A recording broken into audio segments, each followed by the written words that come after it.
चेहरों पे तिलावत का एक नूर सजाएंगे, कुरान को सीने में हम ऐसे बसाएंगे।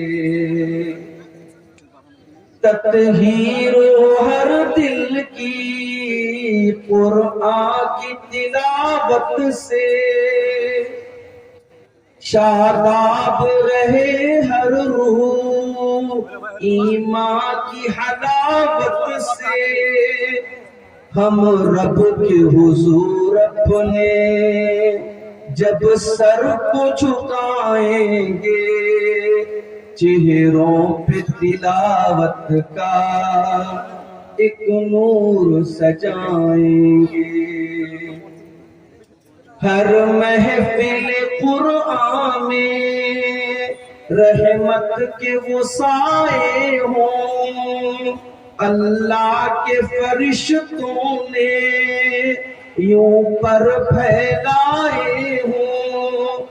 जब जिक्र तिलावत का, जब जिक्र तिलावत हम होठों पे सजाएंगे, चेहरों पे तिलावत का एक नूर सजाएंगे।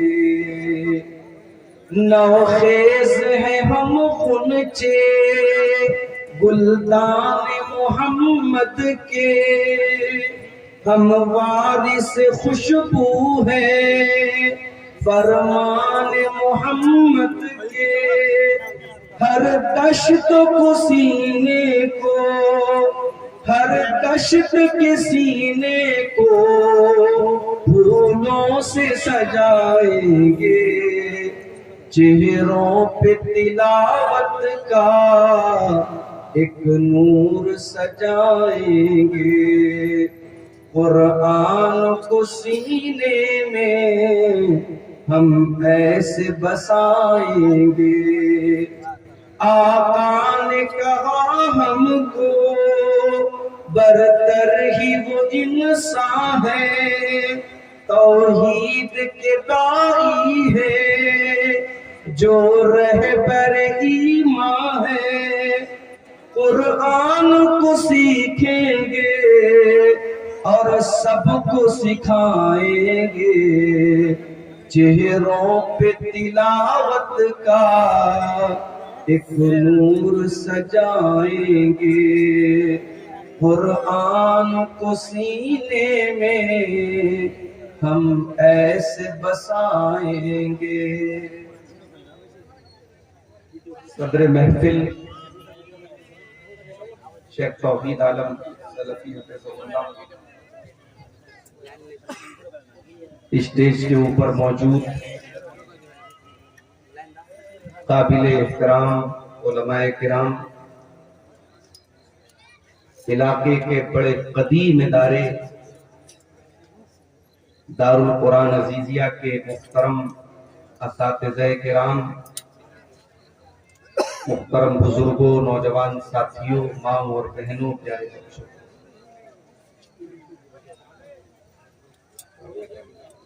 आज का ये प्रोग्राम इस गांव के मदरसे की तरक्की के लिए, उसके बका और उसके वजूद के लिए, जो सीमांचल के अक्सर मदारिस का तरीका है, इस साल में वो एक बार जलसा करते हैं और उसी जलसे के जरिए उस इदारे के साल भर के खर्च का चंदा उतरता है। और ये सिस्टम 2009 से, जब से मैं सीमांचल में आ रहा हूं, मैं देख रहा हूं, और उसके पहले न जाने कब से ये सिस्टम इस सिस्टम की अपनी कुछ अच्छाइयां भी है, कुछ खराबियां भी हैं, कुछ मजबूरियां भी हैं। उस पर मैं बात करके आपका वक्त जाया नहीं। मेरे पीछे 5 बच्चे हैं जो इस मदरसे से कुरान के हाफिज बन करके निकल गए।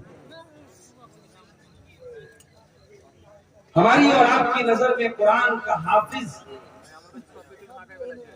शायद उतना महत्व नहीं रखता, उतना इंपॉर्टेंस हम नहीं देते, उतनी अहमियत हम नहीं देते जितनी देनी चाहिए।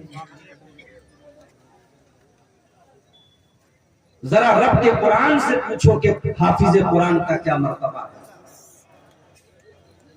जरा जनाब मोहम्मद रसूलुल्लाह सल्लल्लाहु अलैहि वसल्लम की हदीसों की रोशनी में देखो कि कुरान के हाफिज का क्या मकाम मर्तबा है। अल्लाह के नबी जल्दी किसी पर बद्दुआ नहीं करते। सीरत की किताबें उठा के देखो,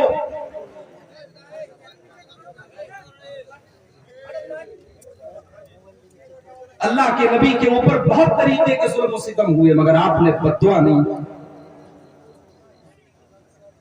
बहुत रेयर केस ऐसा मिलता है, बहुत शाज़ और नादिर ऐसे वाक़यात मिलते हैं जहां अल्लाह के रसूल की जबान से बद्दुआ के अल्फाज।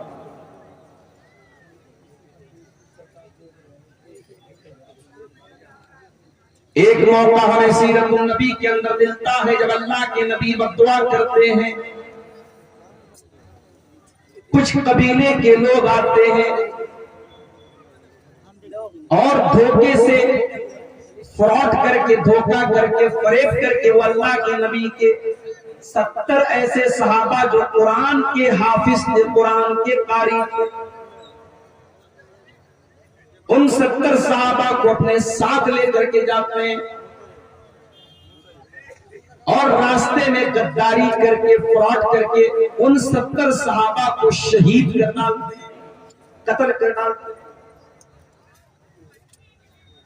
अल्लाह के प्यारे नबी को इतनी तकलीफ होती है, एक महीना कंटिन्यू आप नमाज में कुनूत नाज़िला पढ़ते हैं। हर नमाज की आखिरी रकात में रुकू के बाद खड़े होकर के आप कुनूत नाज़िला पढ़ते हैं और कुनूत नाज़िला में आप उन काफिरों का नाम लेकर के, उनके कबीलों का नाम लेकर के बद्दुआ करते हैं। ओ लोगों, तुम्हारी नजर में कुरान के हाफिज की अहमियत हो या ना हो, मेरे नबी की नजर में कुरान के हाफिज की और कुरान के आलिम की और कुरान के कारी की अहमियत देखो कि कुरान के कारियों के कत्ल पर अल्लाह के नबी को इतना गुस्सा आया, आप एक महीने तक कुनूत नाज़िला में उनके कातिलों पर बद्दुआ करते रहे। कुरान का हाफिज और कुरान का आलिम बहुत ऊंचा मकाम। और मैं मुबारकबाद देता हूं इन 5 बच्चों को, इनके खुशनसीब मां बाप को, जिस दौर में दुनिया नौकरी की तरफ भाग रही है, दुनिया के उलूम और डिग्री की तरफ भाग रही है, आपने अपने बच्चे को एक मदरसे में भेजा। और मैं ये भी जानता हूं सीमांचल के अक्सर मदरसे जागीर से चलते, ये बच्चे अपने घर के इज्जतदार घर के बच्चे हैं, लेकिन जागीर की शक्ल में ये किसी के दरवाजे पर जाकर के टिफिन लेकर के खाना लाते हैं, अपनी इज्जत नफ्स को बार बार कुचलते हैं सिर्फ इसलिए कि ये कुरान पढ़ने आए हैं। इनका मकसद कुरान सीखना है, कुरान याद करना है। और आज अल्लाह के फजल करम से इनके हाथ पर मौलाना तौहीद साहब ने, मैंने, दूसरे लोगों ने दस्तार बांधी है, जो इस बात की पहचान है कि आज के बाद समाज में ये हाफिज जी के नाम से याद किए जाएंगे, ये हाफिज कुरान। मैं अपने इन बच्चों से एक बात कहना चाहता हूं, इसी समाज में हमने ऐसे भी बच्चों को देखा है जो कुरान के हाफिज तो बन गए, लेकिन कुछ दिनों के बाद गलत संगत में पड़ गए, गलत रास्ते पे चले गए, कुरान जितना याद था वो भुला भी दिया और उनके कैरेक्टर और उनके किरदार से कहीं से भी ये प्रतीत नहीं होता, ये नहीं झलकता, ये नजर नहीं आता कि कुरान का।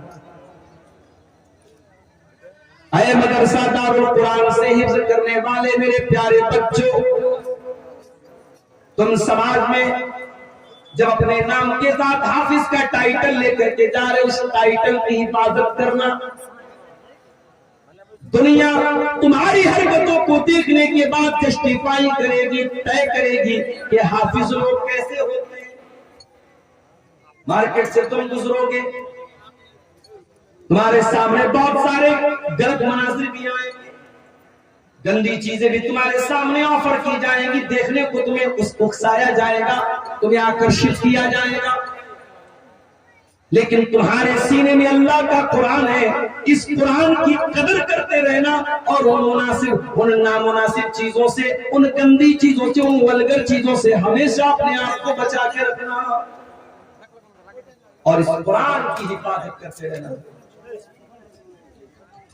इसलिए कि अल्लाह के प्यारे नबी क्या फरमाते हैं, ताहदु हाज़ल कुरान, इस कुरान को अच्छी तरीके से याद रखो। फ़इन्नहु अशद्दु तफ़ल्लुतन मिनल इबिल फी उकुलिहा, जिस तरीके से ऊंट को अगर किसी खूंटे में बांध दिया जाए तो ऊंट जिस तरीके से भागने की कोशिश करता है, कुरान करीम भी आपके सीने से निकलने की कोशिश करेगा। इस कुरान को बांध के रखना, इस कुरान को महफूज करके रखना, कुरान को अपने दिल से, दिमाग से निकलने। मेरे अजीजों, बात निकली है कुरान, तो एक बात मैं आपको और बताना चाहता हूं। अल्लाह ताला ने दुनिया में बहुत सारे नबियों को भेजा और बहुत सारे नबियों को अल्लाह ताला ने बहुत सारी किताबें दिया था। 4 किताबों का नाम तो हम बहुत फेमस है, मशहूर है, जानते हैं। दाऊद अलैहिस्सलाम को ज़बूर मिली थी, मूसा अलैहिस्सलाम को तौरात मिली थी, ईसा अलैहिस्सलाम को इंजील मिली थी, हमारे नबी को कुरान। ये तो हम जानते हैं। बहुत सारी किताबों का नाम भी हमें नहीं मालूम, लेकिन ये बात याद रखो,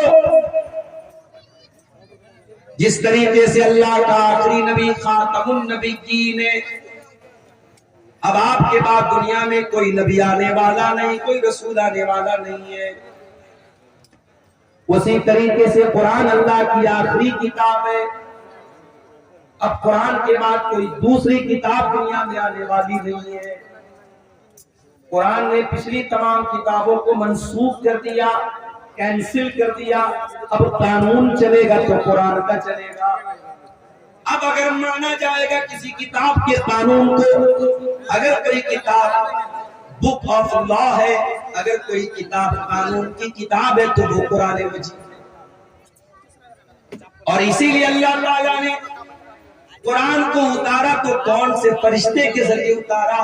फरमाया नज़ल बिही रूहुल अमीन, इस कुरान को लेकर के जिब्रील अमीन आए हैं, फरिश्तों के सरदार आए। तमाम फरिश्तों में सबसे आला, सबसे आजम, सबसे बेहतरीन फरिश्ते हज़रत जिब्रील इस कुरान को लाए। कुरान जिस हस्ती के ऊपर उतारा गया, उस हस्ती के बारे में अल्लाह कुरान में कहता है, वमा अरसलनाका इल्ला रहमतल लिल आलमीन, ऐ नबी हमने आपको सारी कायनात के लिए रहमत बना करके भेजा। कुरान को उतारने वाला कौन? रब्बुल आलमीन। कुरान को लेकर के आने वाला फरिश्ता कौन? रूहुल अमीन। और कुरान जिस हस्ती पर उतरा, उस हस्ती, वो हस्ती कौन? रहमतुल लिल आलमीन। कुरान जिस महीने में नाज़िल हुआ, वो महीना भी सारे महीनों में सबसे ज्यादा बरकत वाला। ये मेरी ही तकरीर के दौरान माइक को जो है गड़बड़ होना, बार बार ये छोड़ रहा है, कहाँ है भैया माइक वाले? पैसा नहीं मिलेगा, बेफिक्र रहिए। शहर रमज़ान अल्लज़ी उन्ज़िला फ़ीही कुरान, कुरान करीम कौन से महीने में उतरा? रमज़ान में। सारे महीनों में सबसे ज्यादा बरकत वाला महीना रमज़ान। आज एक साहब मसला पूछने लगे, 15-16 साल पहले, 15-16 साल पहले किसी आदमी ने रमजान के रोजे की हालत में अपनी बीवी के साथ सोबत कर,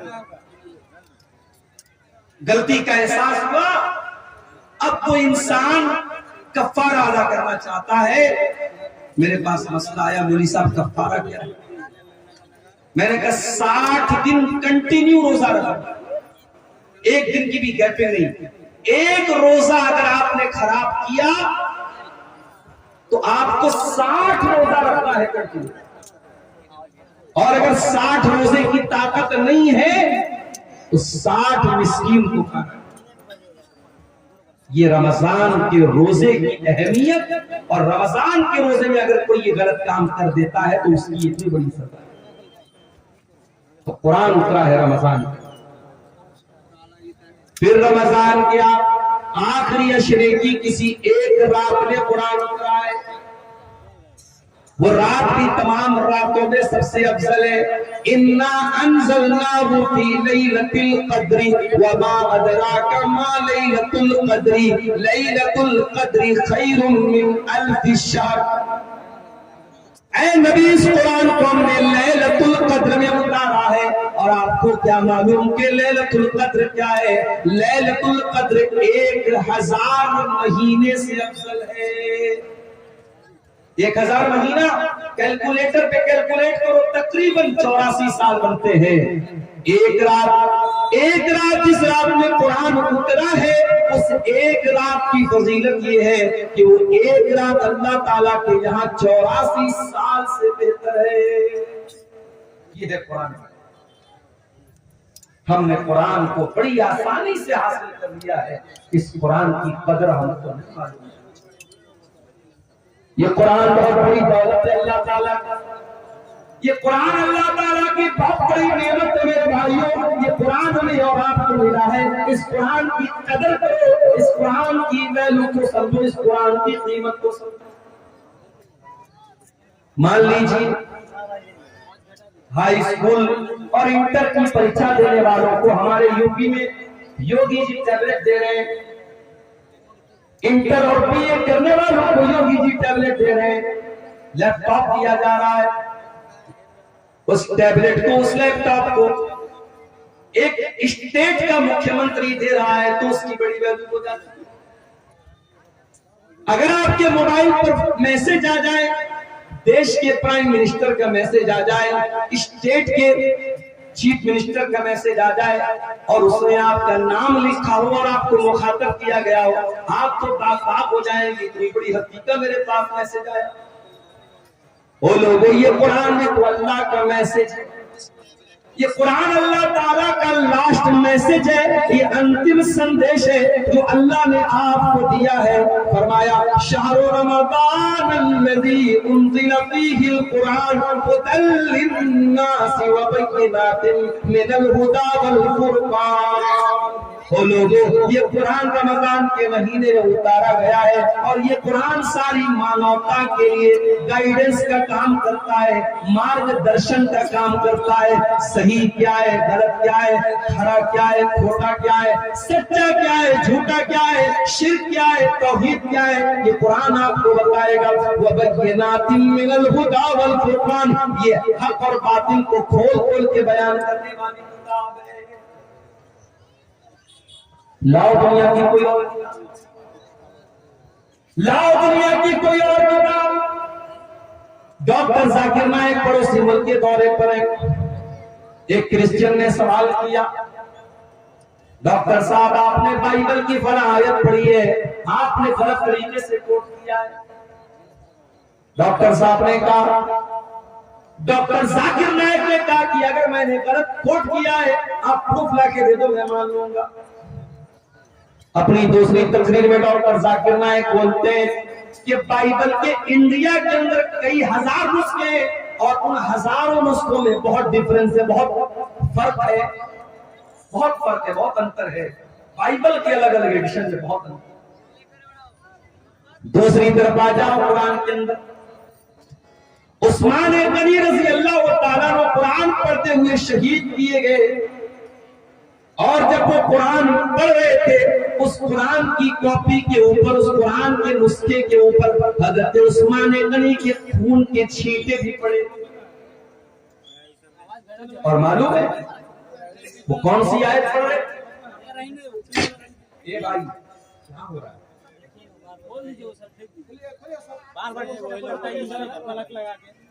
जो भी नहीं, जिसकी वजह से डिस्टर्ब निकाल दो, एकदम कोई मुरब्बत नहीं, निकाल दो। और एकदम खामोशी के साथ तकलीफ सुनने दीजिए, डोंट डिस्टर्ब, बिल्कुल डिस्टर्ब नहीं।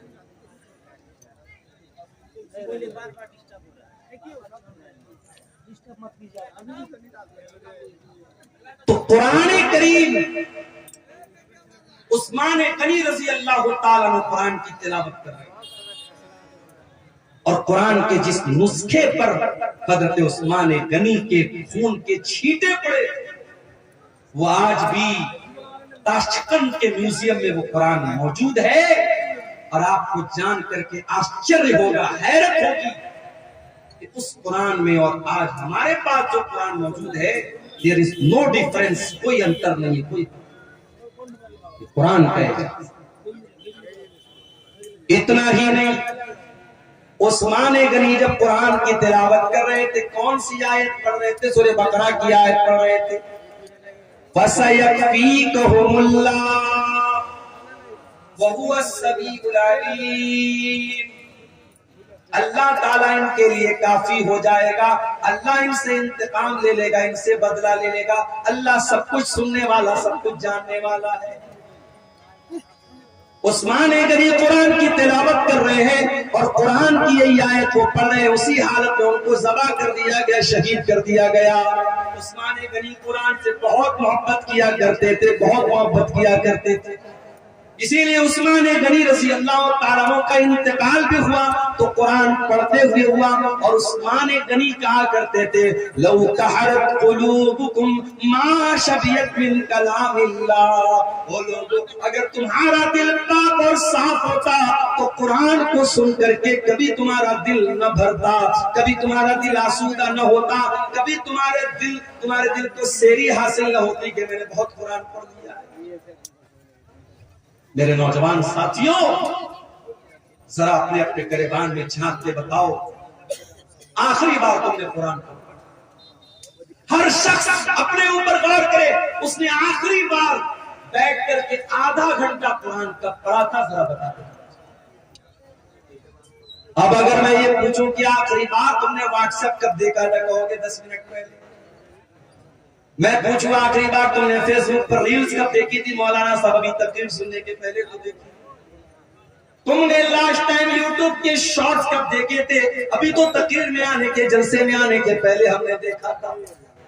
यूट्यूब के लिए टाइम है, फेसबुक के लिए टाइम है, इंस्टाग्राम के लिए टाइम है, सोशल मीडिया के लिए टाइम है। अगर टाइम नहीं है तो कुरान के लिए टाइम नहीं है। वो लोगों, ये दिल मुर्दा हो चुके हैं, ये दिल कठोर हो चुके हैं, ये दिल सख्त हो चुके हैं। हमारे दिलों को कुरान अब अच्छा नहीं लगता, हमारे दिलों को कुरान, हमारे दिलों के ऊपर कुरान का असर नहीं होता है। अरे हमारे दिल की क्या हैसियत? हमारा दिल तो गोश्त पोस्त का बना हुआ मुलायम सा दिल है। कभी बकरा खस्सी ज़बा करते हैं आप, या बड़ा जानवर आप ज़बा करते हैं, देखा होगा आपने दिल कितना बड़ा होता है, दिल की क्या हैसियत है। हमारा दिल तो गोश्त पोस्त का मामूली बना हुआ दिल है। अल्लाह कुरान में कहता है, कुरान के 28वें पारे में कहता है, सूरह हश्र की आयत नंबर 21 में कहता है, लौ अंज़लना हाज़ल कुरान अला जबलिन लरअयतहु खाशिअन मुतसद्दिअन मिन खशियतिल्लाह। वो लोगों, इस कुरान को हमने किसी पहाड़ के ऊपर भी उतारा होता तो पहाड़ भी अल्लाह के खौफ से रेजा रेजा हो जाता, पहाड़ भी अल्लाह के खौफ से चूर चूर हो जाता, पहाड़ भी कुरान को सहन न कर पाता। ये कुरान इतनी ताकतवर किताब है, इतनी पावरफुल किताब है। वतिलकल अम्सालु नदरिबुहा लिन्नासि लअल्लहुम यतफक्करून। वो लोगों, तुम्हारा परवरदिगार मिसालें बयान कर रहा है, तुम गौर क्यों नहीं करते? उमर इब्न खत्ताब को देखो, इस्लाम के बड़े कट्टर दुश्मन हैं, अभी इस्लाम कबूल नहीं किया है, इस्लाम के बड़े कट्टर दुश्मन है उमर बिन खत्ताब। एक दिन खाने काबा के पास से गुजर रहे हैं, अल्लाह के प्यारे नबी कुरान की तिलावत कर रहे हैं। उमर फारूक के कानों में कुरान की आयत पहुंचती है। उमर फारूक के दिल में ख्याल आता है, इतनी अच्छी किताब है, इतना अच्छा कलाम है, ये जरूर किसी शायर की शायरी है, ये जरूर कोई पोएट्री है, कोई कविता है, कोई शायरी है। शायरी पसंद है ना। हमारे मुंह से उसैद नाम का ये बच्चा आया है। क्यों आया है भैया? आपको नाते सुना रहा है, हमद सुना रहा है, कलाम सुना रहा है, शायरी पसंद है। पिछले साल एक प्रोग्राम में मैं आया था, कहीं पर अदनान प्रताप गढ़ी को मैंने देखा, उनको बुलाया गया, छोटा सा बच्चा है उसको बुलाया जा रहा है, सुफियान को बुलाया जा रहा है। शायरी पसंद होती है इंसान को, शायरी में एक अट्रैक्शन होता है। उमर फारूक ने कुरान को सुना, कुरान अच्छा लगा, कुरान दिल को भाया, कुरान ने दिल को आकर्षित किया। उमर इब्ने खत्ताब ने कहा कि जरूर ये किसी शायर की शायरी है। अभी उमर इब्ने खत्ताब के दिल में ये ख्याल आया था, अल्लाह के नबी ने कुरान की आयत पढ़ी, वमा हुवा बिक़ौलि शाइर क़लीलन मा तुमिनून। वो लोगों, ये कुरान किसी शायर की शायरी नहीं है, ये कुरान कोई पोएट्री नहीं है, ये कुरान कोई कविता नहीं है। तुम लोग ईमान कम रखते हो, कुरान कोई शायरी नहीं है। जब ये ख्याल रिजेक्ट हो गया, हजरत उमर सोचने लगे कि अगर ये कुरान शायरी नहीं है तब इतना अच्छा क्यों लग रहा है?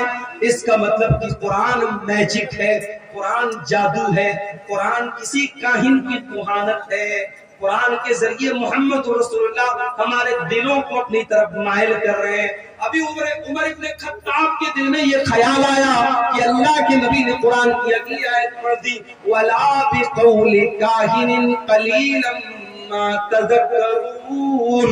वो लोगों, ये कुरान किसी जादूगर का जादू भी नहीं है, ये कुरान किसी काहिन की कुहानत भी नहीं है। तंज़ीलुम मिर रब्बिल आलमीन, ये कुरान तो अल्लाह ताला ने नाजिल किया है, रब्बुल आलमीन ने नाजिल किया है। हजरत उमर के दिल पर चोट लगी, उनका दिल थोड़ा सा सॉफ्ट हुआ, मगर अभी इस्लाम उन्होंने कबूल नहीं। एक दिन बड़े गुस्से में तलवार लेकर के निकले। रास्ते में एक सहाबी मिले, हजरत नुआइम रज़ी अल्लाह तआला अन्हु ने पूछा, उमर कहां जा रहे हैं? कहा कि आज मैं तलवार लेकर के निकला हूं, आज मोहम्मद रसूलुल्लाह का मर्डर कर दूंगा, नऊजुबिल्लाह, आपकी हत्या कर दूंगा, इस्लाम का काम तमाम कर दूंगा। हजरत नुआइम दिल में घबरा गए, जबान से उन्होंने जाहिर नहीं किया। वो जानते थे हजरत उमर बड़े मूडी आदमी हैं, उनके मूड में आ गया तो कुछ भी कर सकते हैं। कहा कि ऐ उमर, एक काम करो, पहले अपने घर जाओ, तुम्हारी बहन भी मुसलमान हो चुकी है, तुम्हारे बहनोई भी मुसलमान हो चुकी है। अच्छा, मेरी बहन इस्लाम ले आई, मेरे बहनों इस्लाम ले आए, अभी चल के बताता हूं। वहां से रास्ता बदल लिया। हजरत उमर कहां पहुंचे? बहन के ससुराल पहुंचे, बहन के घर।